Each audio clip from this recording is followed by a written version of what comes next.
know, it's pretty easy to quit, pretty easy to give up. And I think the reason it's so easy to do that, rather than get up and move forward and press your way, is that quitting and giving up doesn't take any effort, doesn't take any energy.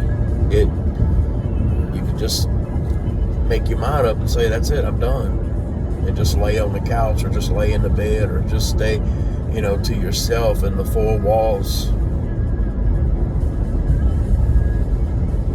And many people do that. Many people that you and I love in our own personal world we know of, they just quit and give up because it doesn't take any effort. In order to move forward, in order to push through, it takes effort, it takes energy. And sometimes we get to the point that we're so down and even depressed that there's no energy there. There's no physical energy. There's nothing there energy-wise, mentally and emotionally. So we just quit. But the woman in the Bible with the issue of blood, she had all the reason in the world just to lay there, quit, just to give up. 12 years she tried to fix the problem by going to doctors, and the Bible says she spent all she had, and I believe that not only was it the monetary, the money that she spent, but I believe it was her mental capacity, her emotional state, her physical, everything was spent. But something happened when she heard about Jesus coming that way. And no doubt she heard the miracles that Jesus had performed, and the lives that would change, and the lives that were healed, even the dead that was raised when Jesus came in on the scene. So at this point, she decided that in her fragile state, not only physically, but emotionally and mentally, no doubt, she decided that she was going to make one last effort to get her healing, to cause this issue of blood to stop. And that one last effort was Jesus. She had a desire to be healed,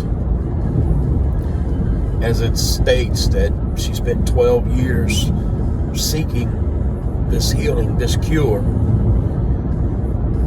But all of a sudden that desire transformed to a desperate situation. It was desperation time. It was one last ditch effort to be cured, to be healed. And in that state she was in, that fragile state, physically, mentally, emotionally, she pressed. The Bible says she pressed through the crowd. All she wanted to do was to touch a piece of Jesus's clothes. She didn't even have to touch Jesus himself. She didn't even have to have Jesus turn to her. She just knew that if she could touch his clothes, that she would be healed. She would be made whole. I want to think that because of her frail, fragile state, that perhaps she couldn't press through walking, that she perhaps had to reach and get on the ground and just press her way through that. Can you imagine her if she was on the ground, that those that stepped on her hands, those that kicked, and those that stepped perhaps on her hair, but there was a struggle there, but she knew if she could just get to Jesus, that struggle would be well worth it. The bruises, the kicks, the stomping of the hair, the dirt and the dust that no doubt she ate. I got to get to Jesus. And when she got to him, She touched the piece of his clothes, and virtue left him, and she was healed. Not too long before, she wanted to quit, no doubt. Maybe she wanted to give up, but that last-ditch effort was Jesus. She mustered up enough strength, physically, mentally, emotionally, to push through. Today you may be on the verge of giving up, quitting, because it takes less strength. It takes no effort to do that. But I challenge you today to get up off that couch, to get out of that bed, to get out of those four walls. That desire to be healed, to become desperation. Press through, and reach for Jesus. Just to touch his clothing, and you can be made whole today. And you'll find that it's been worth it all. Would you get up today?